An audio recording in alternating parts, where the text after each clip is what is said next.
आज तुम्हें मैं हर बात बताऊंगी, घर कर गई वो भयानक रात बताऊंगी, बदन पर दिए गए हर जख्म का राज बताऊंगी, सीने में चुभे हर सूल का दर्द बताऊंगी, मेरे संस्कारों के नाम पर अपना जुलूस दिखाऊंगी, लाचार हुए अपने वजूद को, बिकते हुए अपने अस्तित्व को दिखाऊंगी। आज मैं तुम्हें अपना हर दर्द बताऊंगी। नमस्कार, सरोकार के इस खास अंक में आपका स्वागत है और मैं हूं आपके साथ अमृता चौरसिया। घरेलू हिंसा जो सभ्य समाज का एक कड़वा सच है। आज महिलाएं एक तरफ सफलता के नए आयाम गढ़ रही हैं, तो वहीं दूसरी तरफ आज भी कई महिलाएं जघन्य हिंसा और अपराध का शिकार हो रही हैं। हद तो ये है कि महिलाएं अपने ही घर की चार दीवारी में भी खुद को महफूज नहीं समझती, सुरक्षित महसूस नहीं करती। महिलाओं के खिलाफ घरेलू हिंसा के मामले आए दिन बढ़ रहे हैं। घरेलू हिंसा सिर्फ वो नहीं जो महिलाओं के शरीर को चोट पहुंचाती है, हिंसा वो भी है जो उनके मन को ठेस पहुंचाती है, हिंसा वो भी है जो उनके मान सम्मान पर दाग लगाती है, हिंसा वो भी है जो उन्हें उनके अधिकारों से वंचित रखती है। एनसीआरबी के जो ताज़ा आंकड़े आए हैं उनके मुताबिक पिछले 4 सालों में 2015 तक महिलाओं के खिलाफ जो अपराध हैं उसमें 34% का इजाफा हुआ है, जिसमें पीड़ित महिलाओं के खिलाफ हिंसा करने वाले या तो पति हैं या उनके अपने खुद के रिश्तेदार हैं, यानी उनके अपने घर के लोग। इसलिए शारीरिक हिंसा के साथ ही लैंगिक हिंसा, मौखिक और भावनात्मक हिंसा, आर्थिक हिंसा, ये सभी घरेलू हिंसा के ही अलग अलग रूप हैं। इसलिए सबसे पहले महिलाओं को ये जानना जरूरी है कि उनका असल में हक क्या है, कैसे कोई उनके साथ वो सब कर सकता है जिसकी वो इजाजत नहीं देती। उनकी अपनी राय भी मायने रखती है, क्योंकि एक लड़की, एक माँ, एक बेटी, एक बहू, एक पत्नी, एक बहन वो बाद में है। सबसे पहले वो एक इंसान है जिसका अपना मान है, अपना सम्मान है।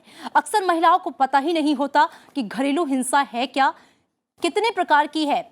वो मान बैठती हैं ये तो दिनचर्या है, वो कैसे आवाज उठाएं उन्हें पता नहीं, वो कहां जाएं। आज हम बात करेंगे महिला और घरेलू हिंसा पर, इसके विभिन्न आयामों पर, इसके लीगल एस्पेक्ट्स पर, सामाजिक ताने बाने पर और महिलाओं के सभी अधिकारों पर। और इसके लिए स्टूडियो में हमारे साथ एक खास पैनल मौजूद हैं। हमारे साथ रेखा शर्मा है जो कि अध्यक्ष हैं राष्ट्रीय महिला आयोग की। बहुत स्वागत है मैम आपका राज्यसभा टीवी में। उसके बाद हमारे साथ उनके बगल में सुनीता ओझा हैं जो कि सुप्रीम कोर्ट से हैं, वकील हैं। आपका भी बहुत स्वागत है मैम। और उसके बाद वर्तिका नंदा वरिष्ठ पत्रकार हैं हमारे साथ स्टूडियो में। बहुत स्वागत है मैम आपका। उसके बाद शुभ्रा मेंदिरत्ता सामाजिक कार्यकर्ता हैं, साथ ही ऑल इंडिया वुमेन कॉन्फ्रेंस की लीगल एडवाइजर हैं। आपका भी बहुत स्वागत है। और उसके बाद हमारे साथ हैं अमृता गुप्ता, निदेशक हैं research advocacy and communication Azad foundation, जो कि महिलाओं के लिए बहुत काम करता है और इनका काफ़ी अच्छा ट्रैक रिकॉर्ड रहा है। और इसके साथ ही हमारे साथ बहुत सारे खास लोग हैं और बहुत से ऐसे लोग भी हैं जिनके साथ कुछ ऐसी आप बीती हैं जो वो आज आपके साथ साझा करेंगे। तो आइए शुरुआत करते हैं इस कार्यक्रम की। और सबसे पहले मेरे साथ जो मेरे बगल में बैठी हुई हैं मंजू जी, आइए सबसे पहले हम उनसे जान लेते हैं कि उनके साथ क्या बीता है, क्या हुआ है। सबसे पहले जानना चाहेंगे कि जो आप बीती है वो आप बताइए। मेरे साथ जो बीता है, मेरे दर्द मैं बयान नहीं कर सकते। जब से शादी हुआ है मैंने हर दुख, हर मुसीबत, हर तकलीफ झेले। आदमी कमाता छोड़ के भाग जाता मेरे ऊपर, थाना पुलिस हर चीज़ करे, कहीं से मेरे को सुनाई नहीं हुआ। बहुत हार मान के 2014 में 15 में मैं महिला समिति आई, वहाँ से मेरे को बहुत सुविधा मिला जी, बहुत हेल्प मिला। मैंने ऐसे ऐसे दुख काटे हैं, अपने बच्चा लोग को गिन के रोटी खिलाए, बहुत दुख देखे मैंने। हमें महिला समिति आके दीदी सुब्रा मैडम, उनसे आके बहुत आशा मिला, हिम्मत मिला है। हमने ऐसे ऐसे रात काटे, भूखे प्यासे। हम औरतें, हमारा कोई इज्जत नहीं, कोई एक पहचान हम चाहते, हमारा कोई एक पहचान हो, हमें समाज में एक नाम मिले। जब बचपन ना था बाप का नाम मिला, शादी के बाद पति का, अपना कोई पहचान हमारा नहीं है। हम क्यों बलिदान देते रहे, दुख झेलते रहे। हमें बताइए, आदमी भाग चुका है, मेरा 5 साल हो गया। जब से शादी करे हम दुख काट रहे, अब हमको 5 साल से छोड़ के भागा हुआ है। आप बिल्कुल अपने आप को अकेला ना समझें और ये ना समझें कि हम बेचारगी जो है वो अपने अंदर से निकालें। आप बहुत हिम्मती हैं। क्या आपकी तकलीफ है, आप साझा करिए। मेरे पति के 2 शादी हो चुका है, एक गांव में है, एक मैं हूँ दिल्ली में रहती हूँ, और मेरे पति के गांव में है रायगंज। तो उसको ना हर चीज़ मतलब खर्चा वर्चा सब कुछ देते हैं, अब मुझे कुछ भी नहीं देते। मैं अपने बच्चे खुद पालती हूँ। मैं इंसाफ चाहती हूँ कि मुझे मेरे बच्चों का हक मिले। तो हमने देखा कि हमारे साथ और भी ऐसे लोग हैं, हम उनसे आगे भी जो है बात करेंगे कि महिलाएं किस तरीके से अपने ही घर परिवार से माँ बाप ने जिस बिटिया को बिहाया किसी एक शख्स के साथ कि वो अपनी पूरी ज़िंदगी काटेगी, लेकिन वहीं पर उसे इतने दुख मिले और वो कहीं ना कहीं वो अपने आप को सबला ना समझ के अबला समझ बैठी है। और अब हालांकि महिलाएं आवाज़ बुलंद कर रही हैं। आइए सबसे पहले शुरुआत मैं कर लेती हूँ रेखा शर्मा जो कि राष्ट्रीय महिला आयोग की अध्यक्ष हैं। मैम, आपसे सबसे पहले हम घरेलू हिंसा को समझना चाहेंगे, क्योंकि महिलाओं को यही नहीं पता कि दरअसल घरेलू हिंसा है क्या। कई बार होता क्या है कि जो ताने हैं या मारपीट है पति के द्वारा, सास के द्वारा या फिर ससुर के द्वारा, उसे वो अपनी दिनचर्या का हिस्सा मान लेती हैं। वो ये मान नहीं पाती कि ये क्या यही घरेलू हिंसा है। मैं चाहूँगी कि आप इसे थोड़ा सा एलोबरेट करें कि क्या है घरेलू हिंसा। देखिए, सबसे पहले मैं कहना चाहूँगी घरेलू हिंसा सिर्फ शादी के बाद नहीं होती। बिल्कुल, माता पिता द्वारा भी कई बार घरेलू हिंसा होती है, भाई बहनों द्वारा भी होती है घरेलू हिंसा, और कई बार महिला ही महिला के अगेंस्ट घरेलू हिंसा। ऐसा नहीं है ज़रूरी कि आदमी घरेलू हिंसा करे, महिला भी महिला के अगेंस्ट घरेलू हिंसा करती है। हमारे पास जो केसेस आते हैं उनमें से मानसिक हिंसा, जो आप किसी महिला को ये कहते रहें तुम देखने में खूबसूरत नहीं हो, इतनी मोटी क्यों हो गई, या तुम घर से कुछ लाई नहीं, ये पति द्वारा, या पिता हमेशा कह सकते हैं कि तुम घर ही रहोगी, तुम पढ़ाई करने आगे नहीं जा सकती, या माँ कह सकती है तुम्हारी शादी जहाँ हम चाहेंगे वहीं होगी जी। ये सब तरह की हिंसा है। ये मानसिक है, जहाँ तक कि शारीरिक सबको पता है, और महिलाएं ज़्यादातर इसलिए ले लेती हैं इसको दिनचर्या का हिस्सा क्योंकि वो अपनी माँ को पिटता देखती हैं लड़कियाँ, तो वो सोचती है मेरी माँ पिट रही थी तो मैं पिटूंगी तो कोई बड़ी नई बात नहीं है, ये तो होता ही है। मैंने बहुत बार देखा है कि एक महिला को कोई दूसरी महिला बचाने जाए, वो कहती है कि तुम क्यों मेरे बीच में, मेरे घर का मैटर है ये जी। जब तक कि हाथ से बात ना निकल जाए तब तक महिलाएं बाहर आकर बात भी करना नहीं चाहती इस बारे में। लड़कियां हैं तो वो अपने माँ बाप की इज्जत को ढकती रहेंगी कि मेरे माँ बाप की इज्जत है इसलिए वो सहती रहेंगी, और पत्नी है तो वो पति और ससुराल वालों की इज्जत। यहाँ मैं ये कहना चाहूँगी कि महिलाओं के हाथ में ही इज्जत संवारना नहीं है, ये दोनों पक्षों में, पुरुष और महिला दोनों के हाथ में है इज्जत परिवार की। हम क्यों नहीं पहला कदम उठाते, हम क्यों ढूंढना चाहते हो, आप क्या करोगे उससे, ना उसने पहले आपको रोटी खिलाई ना अब खिलाएगा वो रोटी, आप क्यों ढूंढना चाहते हो। और वो दूसरी हैं जिन्होंने, इसीलिए सरकार ने वो ट्रिपल तलाक भी बंद किया है, 2-2 शादियां करके बैठे हैं, और जहां महिला आवाज उठाती है वहीं तलाक की बात कर देते थे। ये एक जो नया कानून आया है ये भी आप लोगों के लिए आया है।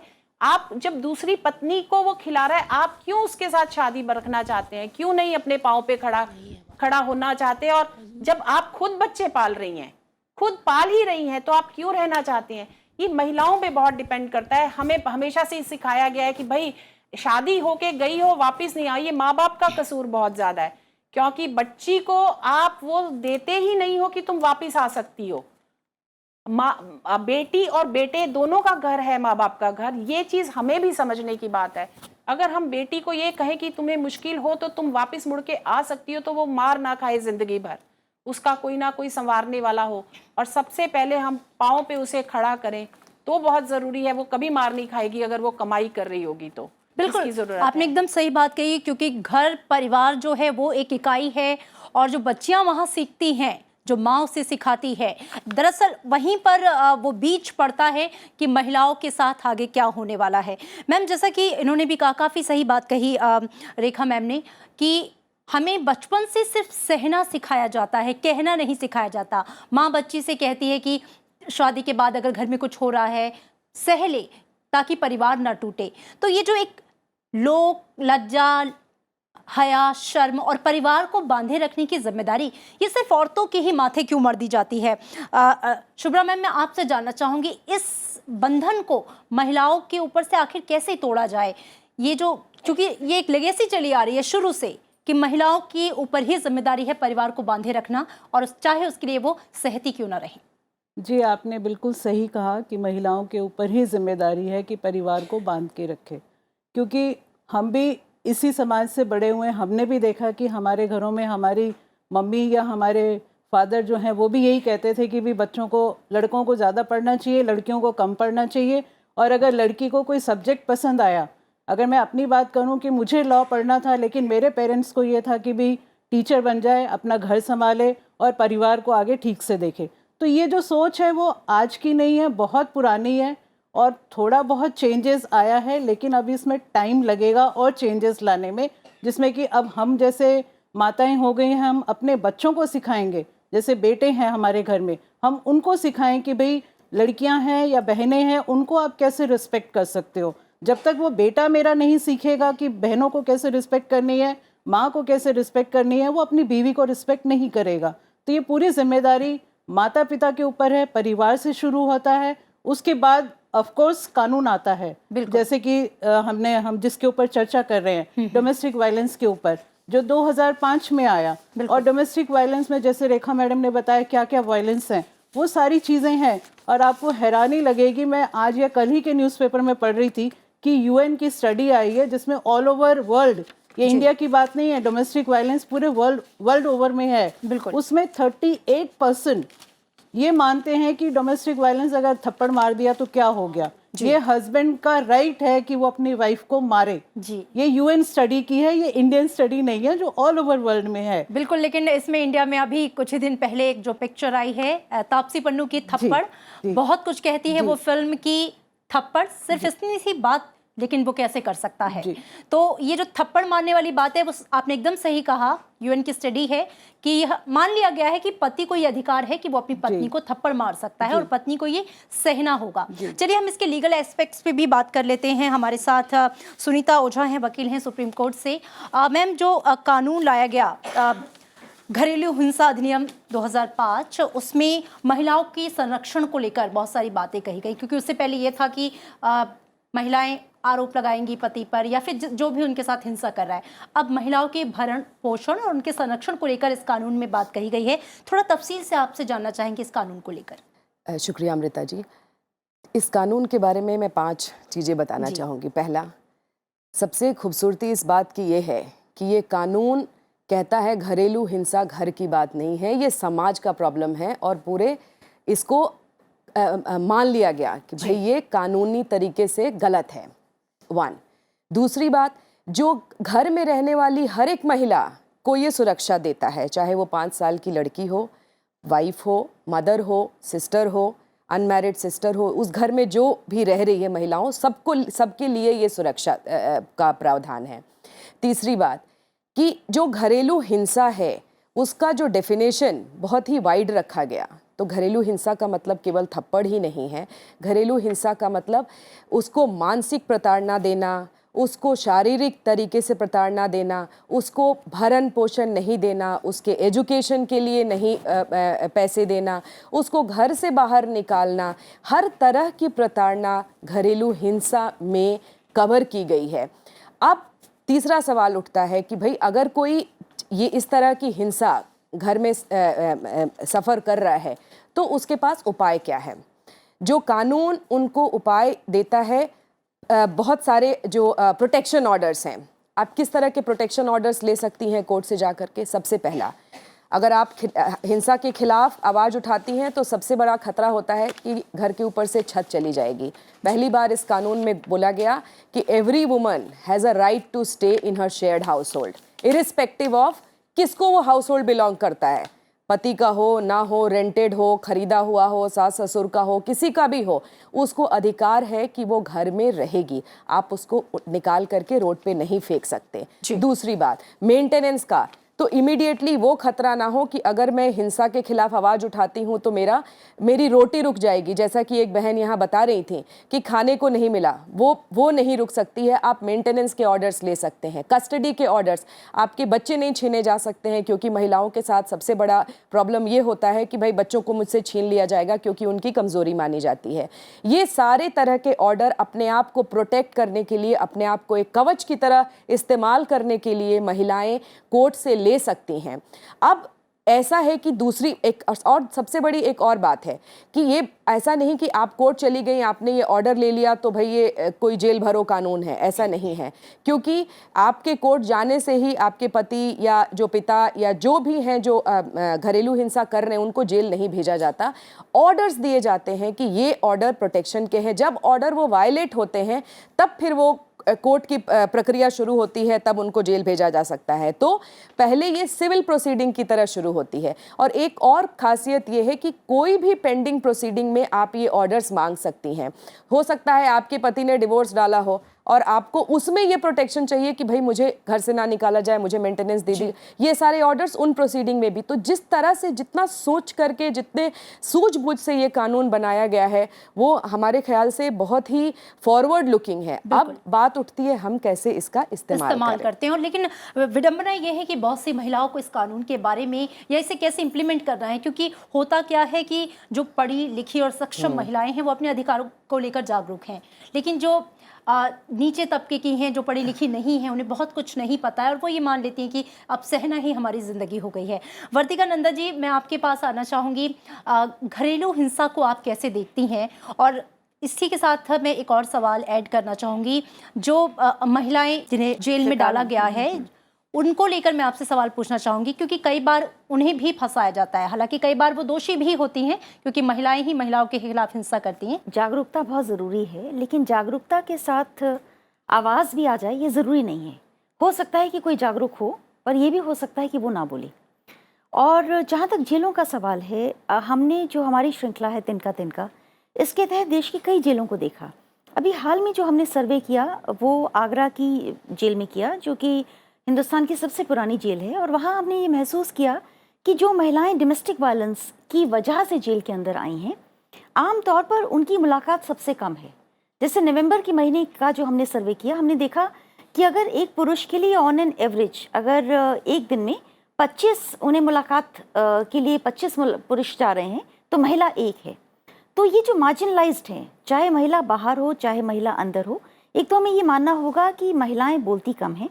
महिलाओं की तरफ से क्राइम भी कम होता है। आप पूरे जेल का स्टैटिस्टिक्स देख लीजिए, 96% के करीब पुरुष जेल में हैं और महिलाओं का प्रतिशत 4% है। एक तो इसी से बात साबित हो जाती है कि महिलाएं हिंसक नहीं होती और वो जितना समय तक हो सकता है वो सहने की कोशिश करती हैं। ये उनकी प्रवृत्ति में है, ये उनकी प्रवृत्ति में है। उसके बाद अगर जो वो जेल पहुंचती हैं और डोमेस्टिक वायलेंस के केस में खास तौर पर या फिर इस केस में कि उनसे उनके हस्बैंड का उन्होंने अगर मर्डर कर दिया है, तो जो पूरा समाज है, चाहे वो इधर का हिस्सा हो या उधर का, वो दोनों तरफ से एक तरह से पूरी तरह से कट ऑफ हो जाती हैं। और ये बात मुझे बड़े अजीब सी भी लगती है कि कई बार जो पुरुष जेल से छूटते हैं उनके लिए अपनी ज़िंदगी को नए सिरे से शुरू करना तकरीबन आसान है, बहुत आसान है।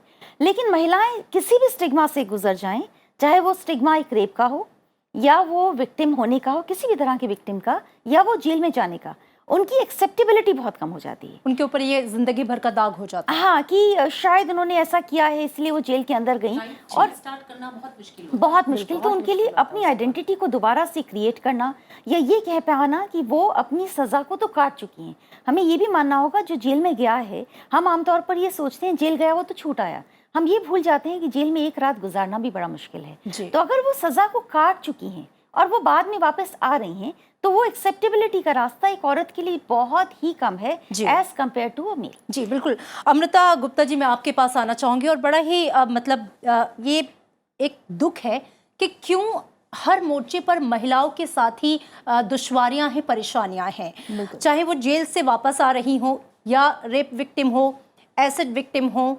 महिलाओं की स्वीकार्यता समाज में आज भी नहीं बन पाई है। वो हर मोर्चे पर लड़ रही हैं। बजाय इसके कि उनके ऊपर अन्याय हुआ है, इसके बावजूद भी अगर वो अपने पति से डाइवोर्स भी ले लेती हैं तो एक डाइवर्सी वुमन को अलग तरीके से देखा जाता है। इसके पीछे आखिर जो हमारी सामाजिक सोच है, कहीं ना कहीं कारण तो वही है। बिल्कुल, थैंक यू अमृता। मैं ये बोलना चाहूँगी कि जो बात शुरू में बहन ने बोला है कि पहचान की बात है, महिला को महिला की पहचान बनानी बहुत ज़रूरी है। आज अगर मैं आज़ाद के काम से जोड़ के देखती हूँ तो हम महिला को हेल्प करते हैं उनकी पहचान बनाने के लिए। और अगर आज देखें 18% सिर्फ महिलाएं हैं जो वर्कफोर्स में शामिल है। तो महिला अगर अपनी पहचान बनाना चाहे, अगर काम में जुड़ना चाहे, तो उस पर भी तो पाबंदियाँ लगी हुई हैं। जी, क्या वो वायलेंस का एक स्वरूप नहीं है? बिल्कुल बिल्कुल। क्या वो वायलेंस का, उसमें वायलेंस का क्या योगदान है? यही है इम्पोर्टेंट। और ये एक सामाजिक ढांचे के हिसाब से अगर आ रहा है तो इसमें हम क्या सिर्फ महिला से बात करेंगे, क्या हम पुरुषों से बात नहीं करेंगे? शुभ्रा जी ने ऑलरेडी बोल दिया है इस बात पे, और हम अपने काम से भी जोड़ के ये बोलते हैं कि जब हमारे पास कोई महिला आती है, आज आज़ाद फाउंडेशन महिलाओं को गैर परंपरागत और संसाधनहीन महिलाओं को गैर परंपरागत काम के अवसरों से जोड़ता है। और हमारा जो मेन काम अभी है जो कि आज़ाद और सखा मिलके करता है वो है महिलाओं को एक सशक्त शोफर बनाना, ड्राइवर बनाना, सशक्त और पेशेवर ड्राइवर बनाना। तो इस काम के तहत हम देखते हैं जो महिलाएं आती हैं, एक तो वो पहले से प्रताड़ित होती हैं, फिर वो जब काम से जुड़ने लगती हैं, स्किल बिल्डिंग उनकी होने लगती है, और वो उनको हम सिर्फ टेक्निकल स्किल्स नहीं सिखाते हैं, हम उनको एम्पावरमेंट के स्किल्स सिखाते हैं, हम उनको डोमेस्टिक वायलेंस के बारे में बोलते हैं, लीगल राइट्स के बारे में बोलते हैं। वहाँ वो जब घर जाके आवाज़ उठाने लगती हैं तो उन पे कितना बैकलैश आता है। तो वो बोलने लगते हैं, आप क्या सीख रहे हो वहाँ जाके, आप क्यों बाहर जाना चाहते हो, आप बाहर जाके कमाओगे कितना? पर वही महिलाएं जब कमाती हैं और एक्चुअली इतना कमा पाती हैं कि घर में योगदान कर पाती हैं, ऐसी 70% महिलाएं हैं जो तिनका भर का काम है हमारा, मुझे पता है, लेकिन फिर भी 70% महिलाएं ऐसी हैं जिनको आज़ाद से ट्रेनिंग मिली, जो आगे सखा में जाके पेशेवर ड्राइवर के एक सशक्त ड्राइवर के रूप में कार्यरत हैं। उन्होंने डोमेस्टिक वायलेंस को चैलेंज किया है। कुछ लोगों ने कोर्ट में केस किया है, घरों से निकल के आई हैं, खुद अकेले बच्चों के साथ रह रही हैं। कुल मिला के सेल्फ एम्पावरमेंट जो है वो बहुत ज़रूरी है, बिल्कुल, महिलाओं के लिए कि वो अपनी बात को कैसे रख सकती हैं, अपने अधिकारों को जानना उनके लिए बेहद ज़रूरी है। हमारे साथ जो इस समय बहुत सारे दर्शक भी हैं जो इस समय स्टूडियो में मौजूद हैं, उनकी अपनी अपनी अलग अलग समस्याएं हैं, परेशानियां हैं। मैं ज़रूर जानना चाहूँगी आप में से अगर कोई हमारे गेस्ट पैनल से अगर कोई सवाल करना चाहे, कोई दुविधा है या कोई परेशानी है, तो कृपया प्लीज़ आप पूछिए। मैं मैगदलीन मैरिनो और all India women conference Bapnugarh shelter home से की इंचार्ज हूँ। मैं बताना चाहूँगी कि हमारे शेल्टर होम में बहुत सी पीड़ित महिलाएं आती हैं। हमारा NCW भी भेजता है, DCW भी भेजता है और कई NGOs हमारे पास में भेजती हैं, दिल्ली पुलिस के द्वारा भी आती हैं। एक बच्ची हमारे पास आई, प्रियंका नाम दूसरा उसका, लेकिन वो इतनी परेशान हुई थी, डोमेस्टिक वायलेंस भी और पति से प्रताड़ित भी। उस बच्ची को, सुब्रा मैडम को भी, मैं लीगल एडवाइजर है ये हमारी, इनको भी मैं बुलाती थी और उसकी हम लोग काउंसलिंग करते थे। उसकी काउंसलिंग करके उसको हमने इतना सक्षम बनाया, बनाते तो सभी को ही है, एक उसकी स्टोरी आपको बता रही हूँ, इतना सक्षम बनाया। उसके हस्बैंड, उसके ससुर को भी हमने बुलाया, उनकी भी हमने काउंसलिंग की, लेकिन कहता जी ऐसी लड़की को तो हम अपने घर में नहीं रख सकते। हमने पूछा कि ऐसी लड़की है क्या ये, कि ये आवाज़ ज़्यादा उठाती है। आवाज़ वो उठाती थी अपने हक के लिए, क्योंकि उसको, उसका जो बच्चा हुआ, बच्चे को उसके पास जाने नहीं देते थे जी, उसको फीड नहीं कराने देते थे। वो बच्ची इतनी परेशान थी कि अपनी सास से बोलती थी, क्यों मैंने बच्चा को जन्म दिया है, कम से कम मेरी गोद में मेरा बच्चा तो दे दो। वो लड़की इतनी सक्षम बनी कि आज हमने उसको अपने यहाँ से काउंसलिंग करने के बाद में उसका डोमेस्टिक वायलेंस में और डालसा में हमने केस भी डलवाया। आज वो लड़की को हमने काम पर लगाया। आज 40,000 वो अकेली रह रही है पीजी में, हमारे पास से गई है, अभी अकेली रह रही है, लेकिन वो आज इतने अच्छी है कि अपने पैरों पर खड़ी हुई। बिल्कुल, ये एक सक्सेस स्टोरी है और ये इंस्पायर करती है बाकी लड़कियों को भी और बाकी लोगों को भी। मेरा यही काम है, मैं घरों में जाती हूँ, गांव में जाती हूँ, बीच बीच में जाके देखती हूँ किसके घर में वायलेंस हो रहा है और किसके घर में ज़्यादा हिंसा हो रहा है। जब मैं ढूंढती हूँ तो देखती हूँ कि सास मतलब घर की महिलाओं को ज़्यादा परेशान कर रहा है। तो अगर ये चीज़ बंद हो जाए, इसमें भी काफ़ी मतलब हद तक ये हिंसा बंद हो सकता है जी। तो मैं उनको हेल्प करती हूँ कि आप लोग की इज्जत कीजिए, सास बहू की इज्जत कीजिए, बहू सास की इज्जत कीजिए, इसमें पुरुष हल्का पड़ जाएगा। जी बिल्कुल। मैम, यहाँ पे मैं एक सवाल आपसे करना चाहूँगी रेखा मैम कि हमने देखा है कि कई आमतौर पे ज़्यादा मामलों में महिलाएं ही महिलाओं की दुश्मन बन जाती हैं। सास हो, ननद हो, कई बार घर पर भी माँ बेटी को ही दबा देती है।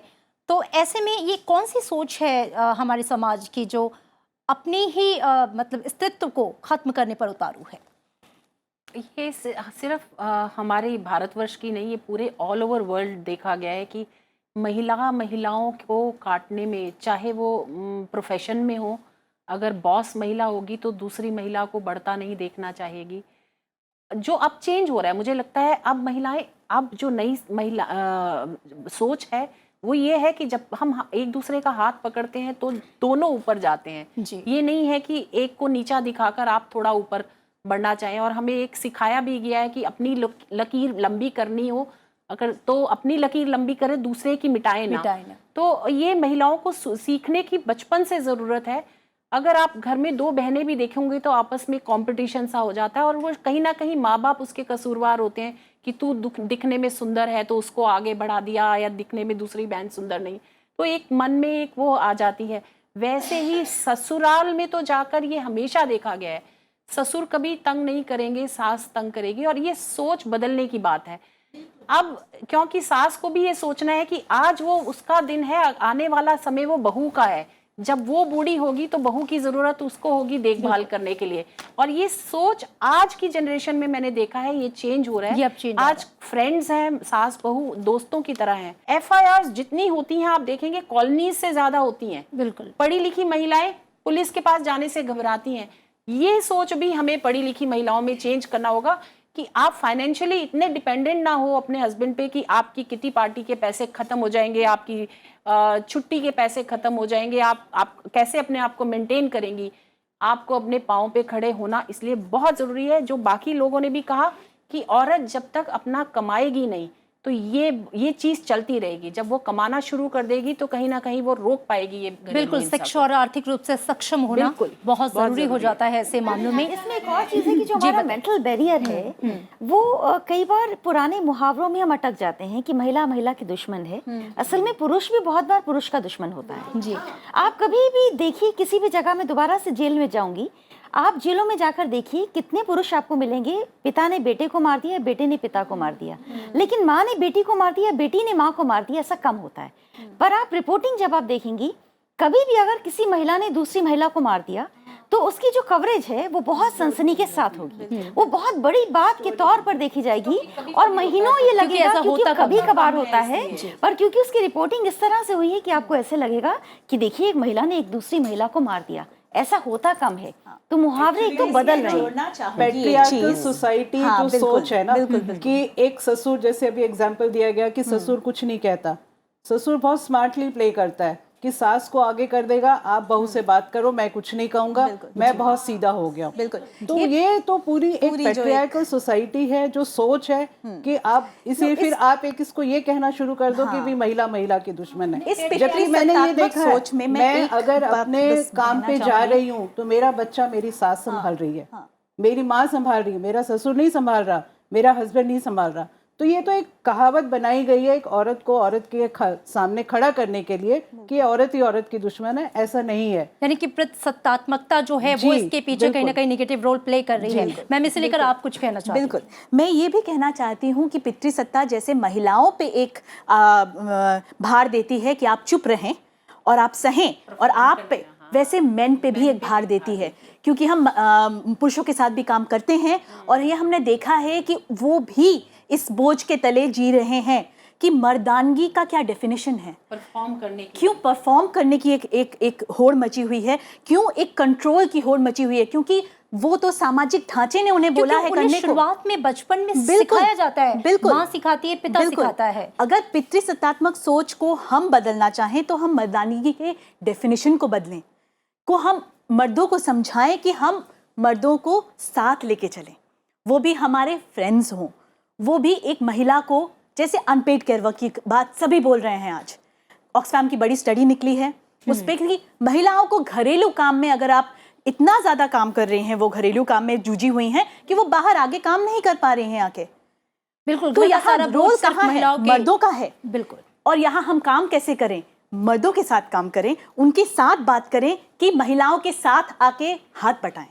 और ये बहुत ज़रूरी है कि ये सामाजिक ढांचे को बदलाव इसी तरह से आएगा जब हम, और ये जो मर्दानगी की जो डेफिनेशन है, बिल्कुल, अब जो बिल्कुल मर्दानगी रास नहीं आती है कि मर्दानगी कि महिलाओं को कंट्रोल बिल्कुल करना, और फेमिनिन आदमी भी होते हैं। बिल्कुल। ये हमें सोचने की बात है कि फेमिनिन कई बार आदमी ज्यादा होते हैं, औरत मर्दानगी से मतलब ये मर्द से नहीं है, मर्द में ही मर्दानगी होती है, ये सोचना बिल्कुल गलत है।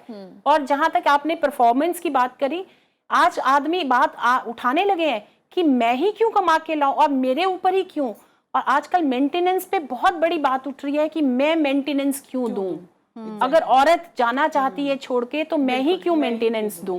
औरत, इसीलिए मैं कहती हूँ कि दोनों का कमाना फिर उस, लेकिन वहां ये भी जरूरी है कि आदमी घर में भी काम बटाए, बिल्कुल हाथ बटाए, क्योंकि अगर औरत बाहर जाती है तो वहां आदमी भी, तो कहीं ना कहीं जब तक हम जेंडर इक्वालिटी नहीं लाएंगे किसी भी रोल में, बिल्कुल, तब तक ये चीजें, सामाजिक जो ढांचा है वो ठीक नहीं लेकिन होगा। ये जो जेंडर इक्वालिटी की मैम आप बात कर रही हैं, दुख इस बात का है कि ये अभी बहुत कम परसेंटेज में है। जो वर्किंग महिलाएं हैं उन पर दोहरा बोझ है, वो ऑफिस से जब आती हैं तो खाना बनाने की जिम्मेदारी उनकी है, बच्चों को देखने की जिम्मेदारी उनकी है, ये इस जिम्मेदारी को निभाते हुए उन्हें वो काम करना है, और जिसको वो पति एक्सपेक्ट भी करता है कि तुम बाहर भी करो और घर को भी संभालो, तो ये दोहरी जिम्मेदारी उनके ऊपर आ जाती है। हमारे साथ जो लोग बैठे हुए हैं उनके जहन में भी बहुत सारे सवाल उठ रहे होंगे, तो आप भी अपने सवाल रेस कर सकते हैं। हेलो, कोई महिला अगर झूठा केस डालती है किसी के ऊपर, तो उसके लिए उसके ऊपर कोई जुर्माना या कोई ऐसा कुछ नहीं होता है? सुनीता जी इसके लिए संक्षिप्त में देखिए, जहाँ तक झूठे केस की बात है, केस तो फाइल होगा पुलिस में या कोर्ट में, कोर्ट उसकी जांच पड़ताल करने के बाद फैसला देगी। झूठा केस होगा, खारिज होगा, सच्चा केस होगा, उनको रिलीफ मिलेगी, ठीक है। तो ये कहने की बात कि भाई महिलाएं झूठा केस करती हैं या अपने कानून से जो दिए हुए अधिकार हैं उनका मिसयूज़ करती हैं, मेरे हिसाब से ये बहुत ही गलत और गलत सोच को बढ़ावा देना है, ठीक है। आप जो कह रहे हैं कि पुरुषों के लिए, देखिए कानून जो आया है, अगर आप केवल आइसोलेशन में तो नहीं रहते हैं, जो महिलाओं की बात हो रही है आपके इर्द गिर्द पूरी महिलाओं की चादर बिछी हुई है, जहाँ तक आप माँ से लेके, बहन से लेके, बीवी से लेकर के, क्या अगर वो अपने आप में, जैसे कि रेखा जी कह रही थी अभी, कि सक्षम होंगी, फाइनेंशियली इंडिपेंडेंट होंगी, तो भार पुरुषों से भी तो हटेगा, बिल्कुल, है ना। वो भी तो थोड़े उनके ऊपर भी जो कांस्टेंट प्रेशर है कि भाई उन्हीं को कमा के लाना है घर पे, सुबह से शाम काम करना है, वो उनके ऊपर भी थोड़ा भार कम होगा। और दूसरी बात है कि लॉ के टर्म्स में आज के दिन पे महिलाओं के लिए जहाँ तक मुझे लगता है कि कानूनी तौर पे ये बेस्ट पीरियड है, बेस्ट टाइम है in terms of equality, employment में हो चाहे वायलेंस को रोकने के लिए हो, कानून बहुत बढ़िया है। लेकिन अब उसकी इम्प्लीमेंटेशन की बात है, और सबसे बड़ा इम्प्लीमेंटेशन, वायलेंस रुकेगा कैसे, चाहे वो आपके कार्यस्थल पे हो, चाहे वो घर में हो, चाहे वो रोड पे हो, जब अधिक से अधिक महिलाएं उठ के बाहर आएंगी, काम करेंगी और काम करेंगी। जब प्रेजेंस, जब 20 महिलाएं हो तो कोई महिला कैसे कोई छेड़खानी हो सकती है। सो वर्क प्लेस में अगर 50-50% महिला है, कैसे सेक्सुअल हैरेसमेंट होगा। आप सब, तो महिलाओं को बाहर आने की जरूरत है, मगर महिलाओं को बाहर आने के लिए पुरुषों को थोड़ा अंदर भी आना पड़ेगा। तो जब तक वो बैलेंसिंग नहीं होगा रोल में, एक जो केवल बच्चा पैदा करने का काम छोड़ करके पुरुष हर काम कर सकते हैं, और ये बात रियलाइज करने की जरूरत है, क्योंकि वहीं पे रियल फ्रीडम और रियल इक्वालिटी है दोनों जेंडर्स के लिए, चाहे वो महिला हो चाहे वो पुरुष हो। और विडंबना ये भी है कि वर्क प्लेस पर भी हम देख रहे हैं कि अभी भी हम बराबरी पर नहीं आ पाए हैं, चाहे वो बहुत सारे सेक्टर्स हों, महिलाओं ने बहुत बुलंदियां छुई हैं, लेकिन वो जो 50-50 का भी रेशियो अभी नहीं आ पाया है, चाहे मीडिया हो या फिर और भी जो दूसरे सेक्टर्स हैं, महिलाएं अभी भी वर्क प्लेस पे पुरुषों के मुकाबले में कम हैं। अगर मैं कुछ आंकड़े आपको बता दूं कि अगर 2016 की बात करें तो 437 मामले सामने आए थे घरेलू हिंसा के, 2017 में 616 मामले आए थे, 18 में ये 579 हो गए। ये एनसीआरबी के आंकड़े हैं और कुल मिला के ये आंकड़े जो हैं वैसे बढ़ रहे हैं कई मामलों पर, और कुछ आंकड़े जो हैं वो दर्ज भी नहीं हो पाते हैं। बढ़ने का वजह ये है कि लोगों को अवेयरनेस ज्यादा हो रही है और एफआईआर भी अब पुलिस को करनी पड़ती है, पहले पुलिस मना कर देती थी। बढ़ने के मतलब ये नहीं है कि हिंसा बढ़ रही है, मामले दर्ज हो रहे हैं, मतलब अवेयरनेस बढ़ रही है लोगों में। पहले लोग जाते नहीं थी, कानूनी रास्ता नहीं अपनाते थे, घर में सह लेते थे, लेकिन आज महिला जाने लगी है। बड़े नहीं है मामले, लेकिन अवेयरनेस ज्यादा हो गई है और तो ये पॉजिटिव संकेत है कि कम से कम चीजें दर्ज हो रही हैं। किसी भी चीज को खत्म करने के लिए उसकी बात करना जरूरी है। आज लोग बात करने लगे हैं, इसका मतलब वो रास्ता अपना रहे हैं जहां खत्म होगा ये घरेलू हिंसा एक दिन। जी बिल्कुल। और जो जगह हमने देखा है, जैसे हमारा ही एनजीओ है ऑल इंडिया वुमेन कॉन्फ्रेंस, तो हमारी जितनी ब्रांचेस है पूरा ऑल इंडिया के अंदर में, तो सारी ब्रांचेस जागरूकता प्रोग्राम करती हैं, अवेयरनेस प्रोग्राम, और इसी से हम लोग जगह जगह जहाँ पर जैसे आपने देखा होगा कि छोटी छोटी कॉलोनियाँ हैं, वहाँ पर जाकर लोगों को नहीं पता, महिलाओं को नहीं पता। अभी एक था कि मेरी अपनी बेटी घर से हमने सिखाया उसको, तो शादीशुदा एक बच्चे की माँ, लेकिन उसके ही बिल्कुल सामने वाली कॉलोनी में एक लेडीज़ को बहुत मारा जा रहा था, और इतनी आवाज़ें वो सुन रही थी अपने घर से जब आवाज़ें सुनी तो उससे रहा नहीं गया, उसने क्या करा, 100 नंबर पर कॉल कर दी। 100 नंबर पर कॉल करके तो उसी के नंबर से आई और उसने बताया कि सामने एक लेडीज़ को बहुत मारा जा रहा है। पुलिस आई, वहाँ देखा, और वो लेडीज़ ने बाद में आकर उसको थैंक्स करा कि आपने मुझे बचा लिया। तो हमें जागरूक तो होना ही पड़ेगा और जागरूकता दिखानी पड़ेगी जगह जगह जाकर। My question to the requested panel is there some religious and cultural impacts in instigating violence against women? इसका जवाब ma'am. It's totally religious and social. अगर रिलीजियस सैंक्शन ना हो, सोशल सैंक्शन ना हो, तो ये वायलेंस रिलीजियस में गलत रिलीजन समझना, गलत तरीके से रिलीजन को, इस कारण से होता है। रिलीजन कोई नहीं कहता है कि महिलाओं पे हाथ उठाए।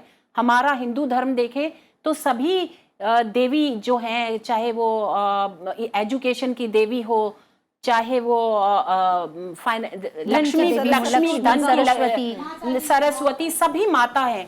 रिलीजन नहीं सिखा रहा है हमें मारना, लेकिन पोर्ट्रे करना रिलीजन को गलत तरीके से, कि हिंदू धर्म कहता है कि आपको पल्लू करना है, हिंदू धर्म कहता है। वैसे ही मुस्लिम धर्म में ये कहीं नहीं कहा गया कि ट्रिपल तलाक किया जाए। उनके शिया जो कानून है उसमें कहीं भी ये नहीं है ट्रिपल तलाक की आज़ादी, लेकिन उन्होंने अपने आप से, मुस्लिम मर्दों ने खुद ही उस कानून को मोड़ तोड़ कर ट्रिपल तलाक को वो अपना रिलीजियस वो बना दिया। जहां तक कि रिलीजन की बात है, कोई रिलीजन नहीं कहता महिलाओं पे हाथ उठाओ, कोई रिलीजन नहीं कहता, लेकिन आप उसको जैसे मर्जी मरोड़ दें, क्योंकि वही है पितृसत्ता की बात। बिल्कुल। इसलिए जो ये पोर्ट्रेयल है, इसमें शायद हम मीडिया का पोर्ट्रेयल भी शामिल कर सकते हैं। जैसे कि सोप ओपेराज का जब कल्चर स्टार्ट हुआ, तो ऑल ऑफ अ सडन जो सोप ओपेराज बहुत पॉपुलर हुए, उसमें फीमेल्स को एक स्टीरियोटाइप्ड एक इमेज उसकी बना दी गई, और फिर हमें लगने लगा कि जो भी फीमेल है वो असल में ऐसी ही दिखनी चाहिए, तो क्योंकि वही आइडियल होगी, अदरवाइज नहीं होगी। हमें ये मानना होगा कि जैसे पुरुषों में कुछ कमियां हैं, महिलाओं में भी कमियां हैं, और इशू ये नहीं कि महिला वर्सेस पुरुष, ये कोई कंपटीशन नहीं है और कोई झगड़ा भी नहीं है। दोनों जब मिलजुल कर आपस में काम करते हैं तो बड़ा खूबसूरत जी। और उसी तरह जब हमने मीडिया में भी ये पोर्ट्रे किया कि इस इमेज के बाहर की जो महिला होगी शायद वो एक्सेप्टेबल नहीं होगी, तो हमने प्रॉब्लम्स को क्रिएट किया। हमें ये मानना होगा कि चीज़ें नॉर्मल हैं, थोड़ा सा हमें एक नेचुरल तरीके से हमें उसे दिखाना होगा। हम जब ओवरडू करते हैं तब भी हम प्रॉब्लम्स को क्रिएट करते हैं। बिल्कुल। एक बात जो रेखा मैम ने उठाई थी, काफ़ी अहम बात है, इसका जवाब मैं अमृता जी आपसे जानना चाहूँगी कि जो पढ़ी लिखी महिलाएं हैं, आज़ाद हैं, काम भी कर रही हैं, शिक्षित भी हैं, लेकिन जो मानसिक बंधन है, जैसे कि उन्होंने कहा कि स्टेटस का इशू है, प्रेस्टीज का इशू है, कि उनके ऊपर जो अन्याय हो रहा है घर में वो उसको कह नहीं पा रही हैं, इसके पीछे कौन सी सोच काम कर रही है? आखिर क्यों नहीं वो खुद को तोड़ पा रही हैं, इस बंधन से क्यों नहीं मुक्त कर पा रही हैं? आखिर इससे उन्हें कैसे उबारा जाए? शिक्षा का रोल बहुत इम्पोर्टेंट है यहाँ पे। क्या शिक्षा हमें ये सिखा रही है कि जो पितृसत्तात्मक ढांचा है हम उसी के बंधन में बंधे हुए हैं, उस बंधन को हम और प्रोटेक्ट कर रहे हैं? क्या ये शिक्षा हमें उस ढांचे को खोलने में हेल्प कर रहा है? ये बहुत ज़रूरी है समझना कि शिक्षा क्या हमें, जैसे हम आज पहचान की बात कर रहे हैं, राइट? शिक्षा क्या हमें पहचान से जोड़ रही है? क्या हम अपने को एम्पावर कर पा रहे हैं शिक्षा से?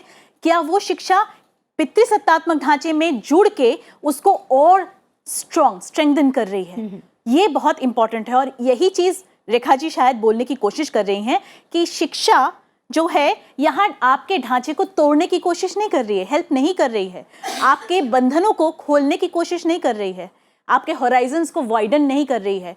ये बोल रही है कि वही ढांचा आपका है, आप उसमें और अपने आप को, अपनी सत्ता को मत बढ़ाओ, लेकिन आप अपने आप को और उस ढांचे में ढालते जाओ।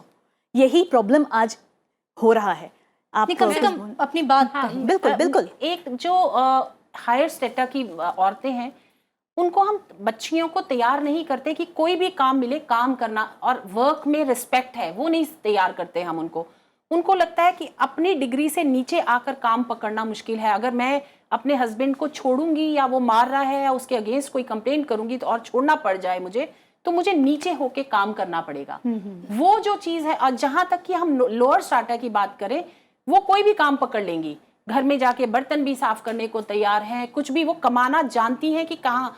हम लोग सोचेंगे कि मेरा बना बनाया मेरा फाइनेंस है, मेरा हस्बैंड है जो मेरे बच्चों को देख रहा है, मैं कहाँ जाके काम ढूंढना शुरू करूंगी। एक वो जो सोच है ना, उस सोच को भी बदलना पड़ेगा। ये जो डर हाँ, है, और हम अपनी बेटियों को ऐसे तैयार करें, इसीलिए स्किल देना भी बहुत जरूरी है। बिल्कुल। सिर्फ एजुकेशन से काम नहीं मिल पाएगा, अब स्किल कोई ना कोई हाथ में होगा। अगर आप एडवोकेट हो, आप कहीं पे भी जाकर अपनी प्रैक्टिस शुरू कर सकते हो। आपको वो कोई ना कोई स्किल अपनी लड़की को जरूर देना होगा जो कहीं से भी शुरू कर सकती है अपनी जिंदगी। बिल्कुल। और ये जो एलीट वर्ग में ये जो डर है स्टेटस को लेकर, कम से कम उसे तोड़ना बहुत ज़रूरी है, क्योंकि अब आपका, जैसे कि मैंने कहा कि आप पत्नी, बेटी, माँ बाद में है, पहले एक इंसान है और आपका अपना आत्मसम्मान है, उसे ठेस ना पहुंचने दे। मैम, आप कुछ कहना चाहती थी? कुछ एक इम्पॉर्टेंट डिसीजन होते हैं लाइफ के। एक पहला स्कूल जाना, उसके बाद कॉलेज, फिर क्या प्रोफेशनल आप कोर्स ज्वाइन कर रहे हो। शादी का ना, शादी की बात आते ही ऐसा क्यों हो जाता है कि विमेन का प्रोफेशन ऑप्शनल हो जाता है, कंपलसरी नहीं होता है। तो बहुत सी बड़ी बड़ी डिग्रियां ली हुई, MBA किए हुए बहुत सारे लोग हैं जो डिसाइड कर दे हैं कि for the sake of my marriage और for the sake of my husband's career, for the sake of my child, I will take a step back. I am not questioning the choice, you have a choice, but उसके पहले का सवाल मैं ये पूछ रही हूँ कि भाई ये ऑप्शनल क्यों है? सब अगर लड़कियाँ भी पढ़ाई करके डिग्री हासिल कर रही हैं और आगे बढ़ रही हैं, तो वो अपने करियर को वो ऐसा क्यों सोचती हैं कि वो एक ऑप्शनल है?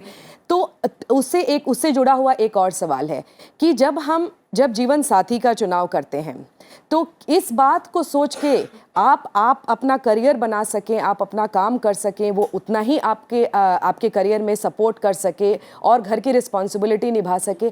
इन आयामों में जाके हम क्यों ना लड़के को नापें, बजाय इसके कि भाई उसके फादर के पास कितनी प्रॉपर्टी है या उनका क्या कास्ट है, उनका क्या ये है, वो देखने की बजाय कि क्या ये मेरा सच्चा जीवन साथी हो सकता है। क्योंकि लड़कियों के लिए ये सबसे बड़ा और क्रूशियल स्टेज होता है। अगर आप सही ढंग से और सही मायनों में और सही आयामों को ध्यान में रख करके आप जीवन साथी का चुनाव करेंगे, तब शायद आपको अपने करियर को ना तो ऑप्शनल बनाना पड़ेगा और ना आपको ये सोचना पड़ेगा कि भाई ये शादी केवल एक जरिया है to enjoy a certain lifestyle. बिल्कुल, आपकी बात से एकदम सहमत हूँ मैं। और मैम, ये बहुत ही कॉमन सी बात है, जब शादी हो जाती है, लड़का और लड़की दोनों का करियर है, अच्छा स्टेटस है, वो बूम पे हैं, बच्चा होने के बाद हर हाल में लड़की को कॉम्प्रोमाइज़ करना पड़ता है, देखभाल करनी है, आप जॉब से क्विट कर लो, माँ की जिम्मेदारी है आपकी पहले निभानी है। तो इस मोर्चे पे कहीं ना कहीं महिला कमज़ोर पड़ जाती है। मुझे एक बहुत रोचक बात याद आई। हमने एक स्टडी करवाई थी मैट्रिमोनियल्स पर, और 2 बार करवाई, और उसमें हमने देखा कि कुछ वर्ड्स बड़े कॉमन हैं। जैसे कि मेल्स ये चाहते हैं उन्हें होमली एक तो मिले लड़की, ये 20 साल पहले भी चाहते थे, 50 साल पहले भी चाहते थे, आज भी वो होमली चाहते हैं। नंबर 2, कुछ एड्स हमने देखे जिसमें लिखा था convent educated girl need not apply, या फिर girl from elite college need not apply. मतलब ये कि आप अगर उस कॉलेज या उस जगह से हैं जो कि आपको बहुत एम्पावर करती है, तो कृपया इस मैट्रिमोनियल एड पर आप अप्लाई ना करें। ये चीज़ें हमें दिखाती हैं हम क्या चाहते हैं। असल में ये एक तरह का एक अरेंजमेंट है। उस अरेंजमेंट में हमने 10 नंबर अगर बनाए हैं तो 10 में से 10 या 9.5 नंबर वो फीमेल उसे अपना ले। और मुझे ऐसा लगता है, और हमारे पैनल ने बहुत अच्छी बातें कही, कि हम थोड़ा सा एक छोटे होते से जी इस तरह की चीज़ को समझाना हम शुरू करें और समझना भी शुरू करें कि बात डिस्प्यूट की तो बिल्कुल नहीं है, लेकिन बात इतनी ज़रूर है कि हम अपनी समझदारी का थोड़ा सा सलीके से इस्तेमाल करें। अगर पुरुष पढ़ा लिखा हो सकता है तो शायद फीमेल भी पढ़ी लिखी हो सकती है, और अगर हम उसे एक्सेप्ट नहीं करना चाहते, इसका मतलब कुछ मामला गड़बड़ है।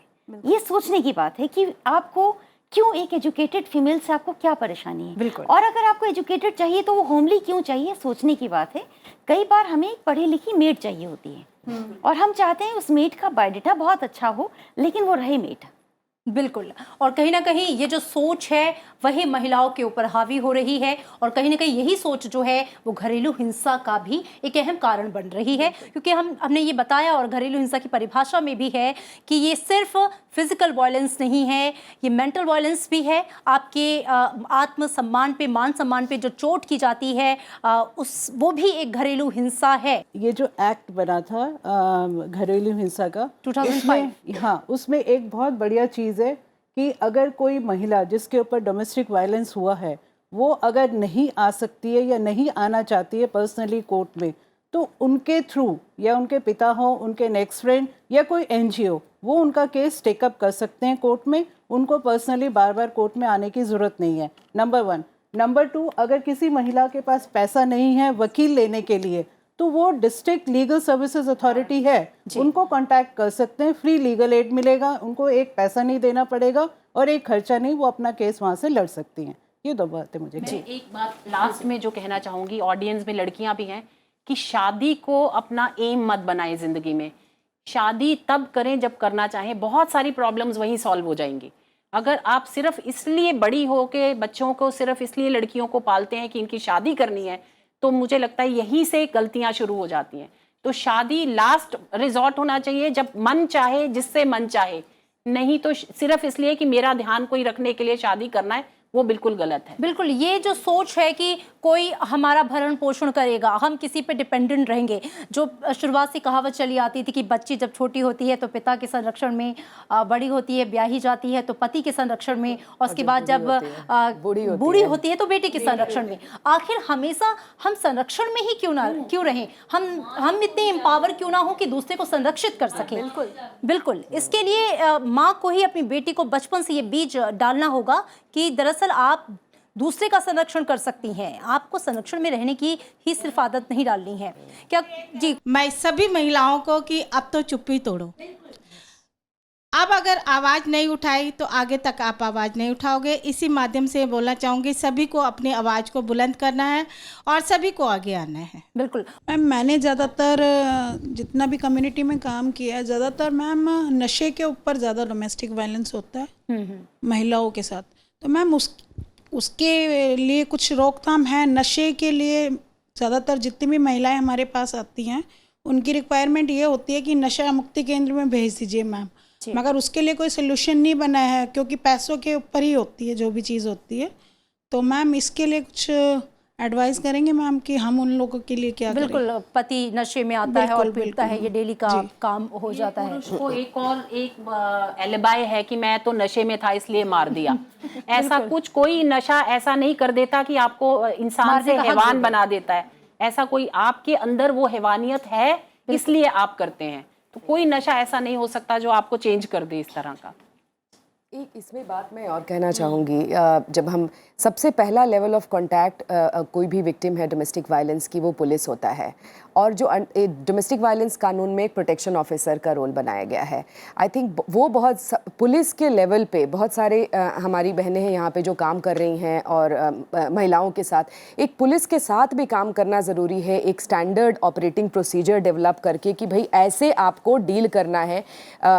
अगर कोई वुमन अप्रोच करती है, फ़ोन करती है और वो कोई कंप्लेन करती है मारपीट हो गई, तो भले ही FIR दर्ज हो या ना हो, कम से कम ये रिपोर्ट प्रोटेक्शन ऑफिसर के पास जानी चाहिए और वो अपने विजडम में कुछ उनको प्रोटेक्शन ऑर्डर्स पास किए जाएं, ताकि अगर जैसे आप ये एग्जांपल दे रही हैं किसी ने मारपीट की शराब पी करके, अगर वो रिपोर्ट पुलिस के पास जाती है, वो तुरंत वहाँ के प्रोटेक्शन ऑफिसर से कॉन्टैक्ट करके और ये मामला वहाँ के लोकल MM के कोर्ट में जाए और कुछ प्रोटेक्शन ऑर्डर्स हों और उनको समझा दिया जाए कि भाई ये प्रोटेक्शन ऑर्डर्स है, अगली बार अगर आप ये वायलेट करोगे तो यहाँ से आप सीधे जेल जा सकते हैं।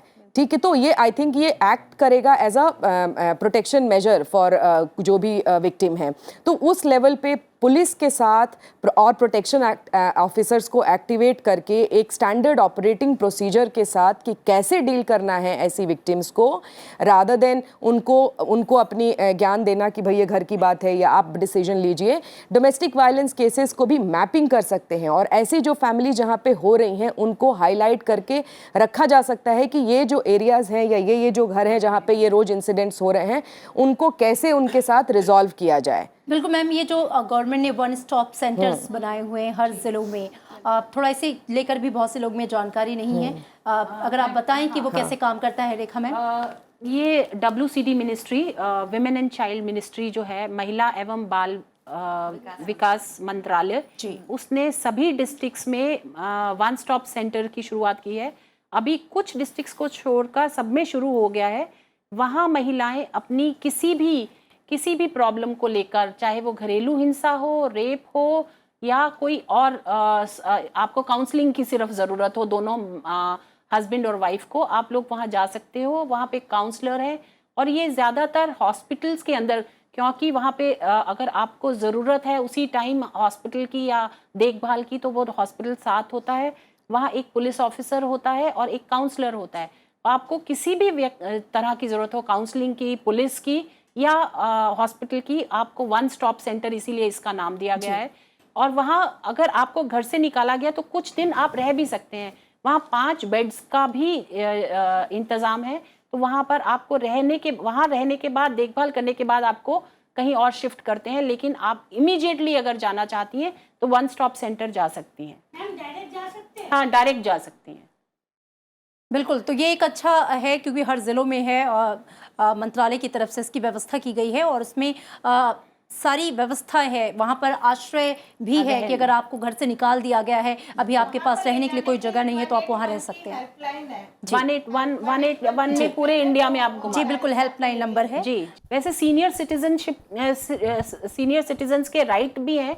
अगर आप पुलिस में जाएंगे तो उनको वैसे भी दिलाया जाएगा, और कोर्ट तो बहुत ज़्यादा इसमें सख्त है कि बच्चे अपने बूढ़े माँ बाप को नहीं निकाल सकता है। उनके ट्राइब्यूनल्स भी हैं अलग से। अगर बहू वायलेंस करती है, मतलब बहू हिंसा करती है सास ससुर के ऊपर, तो उसके लिए क्या है? उसके लिए बेस्ट फोरम होगा सीनियर सिटीजन्स ट्राइब्यूनल। अगर आप क्योंकि बहू को केवल आप नहीं बना पाइएगा रिस्पोंडेंट, बहू के साथ साथ पति भी होना चाहिए। अगर वो किसी मेल के थ्रू वो हिंसा हो रही है, नहीं, मैं कहना चाहूँगी अगर हस्बैंड की डेथ होगी है और बहू सास ससुर के साथ में रह रही है और वो सास ससुर को इतना गंदा बोलती है, इतना मारपीट करती है, उसके लिए हम क्या कर सकते हैं? देखिए, सीनियर सिटीजन जा सकते हैं, उसमें पुलिस में भी जा सकते हैं। ज्यादातर ये होता है कि बहू के लिए तो सब कुछ खुला हुआ है और सास ससुर के लिए कुछ नहीं खुला हुआ। उसमें पुलिस के पास भी जा सकते हैं, हमारे पास भी आ सकते हैं। राष्ट्रीय महिला आयोग में भी आप उसका कंप्लेंट कर सकते हो।